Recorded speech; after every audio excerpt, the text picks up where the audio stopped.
Hello বন্ধুরা, good morning.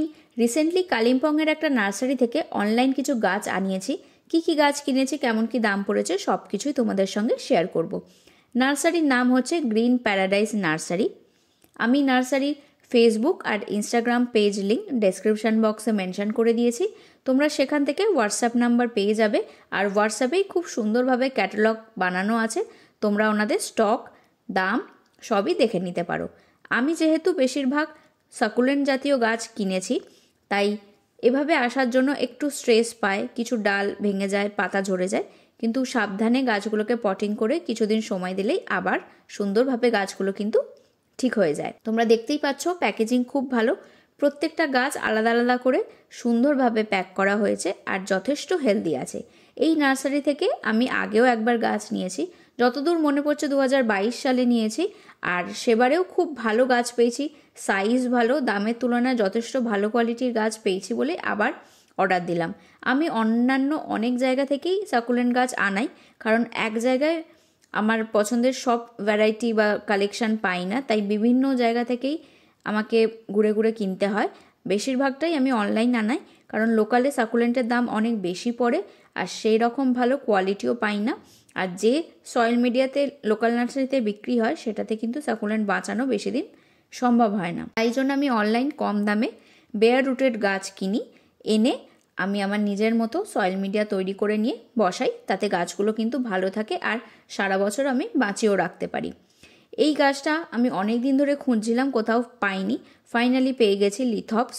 এটা আমার বাগানে একটাও ছিল না, এই প্রথমবার আমি অনেক দিন অপেক্ষা করার পর কিনতে পেরেছি, তো ভীষণ পছন্দ হয়েছে। দামগুলো একটু বেশি হয়, একটু আনকমন গাছ তো তাই জন্য একটু বেশি দাম হয়। 19শে নভেম্বর অর্ডার করেছিলাম আর 28শে নভেম্বর আমি পার্সেলটা পেয়ে গেছি।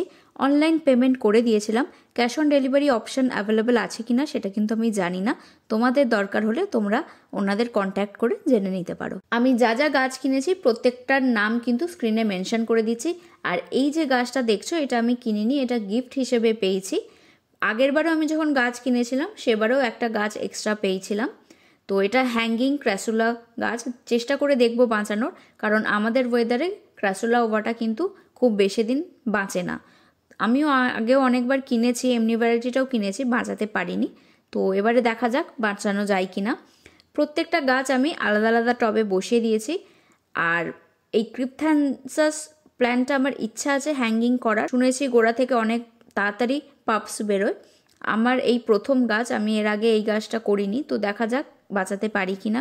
বেশিরভাগ সাকুলেন্ট ক্যাকটাসই আমি সিন্ডারে করি, আর সিন্ডারে জল দেওয়ার সঙ্গে সঙ্গে নিচ দিয়ে বেরিয়ে যায়, সেই জন্য অনেক পরিমাণে জল নষ্ট হয়। আমি চেষ্টা করি এরকম একটা গামলার মধ্যে টবগুলোকে বসিয়ে জল দেওয়ার, তাতে যে জলটা জমে আমি সেটা অন্যান্য টবে দিয়ে দিই, জল নষ্ট যাতে কম হয়। সব সময় সম্ভব হয় না, বা বড় বড় যে টবগুলো যেমন অ্যাডেনিয়াম করা আছে বা গোলাপ করার প্ল্যান করছে, সেগুলো তো সবসময় সরানো সম্ভব হয় না। তাও চেষ্টা করা উচিত যাতে জলগুলো কম নষ্ট হয়। আর এই জেড প্ল্যান্টটা আমি এমনি মাটি ভার্মিকম্পোস্ট মিশিয়ে বসিয়েছি, কারণ আমার অন্যান্য জেড প্ল্যান্টগুলো মাটিতে সবচেয়ে ভালো আছে, তাই জন্য ওটাকে সিন্ডারে দিইনি। বাকি গাছগুলো ভালো করে ওয়াটারিং করে দিচ্ছি। আর এই গাছগুলো আমি এক্ষুনি ফুল সানলাইটে রাখবো না, সকালের দিকে রোদ আসে সেরকম জায়গায় রাখবো। আর এক সপ্তাহ মতো কি 10 দিন মতো সময় দেবো গাছগুলোকে আমার ওয়েদারে অ্যাডজাস্ট করে নেওয়ার জন্য, তারপর আস্তে আস্তে ফুল সানলাইটে বার করে দেবো। পুরো শীতকালটাই ফুল সানলাইটে এই গাছগুলো কিন্তু খুব ভালো থাকে। তোমরাও অনলাইন গাছ কেনার পর এভাবেই বসাবে, একটু সাবধানে রাখবে, কিছুদিন সময় দিলেই গাছগুলো কিন্তু একদম তাজা হয়ে উঠবে। তো আজকের ভিডিওটা আমি এখানেই শেষ করছি, পরের ভিডিওতে খুব তাড়াতাড়ি দেখা হবে।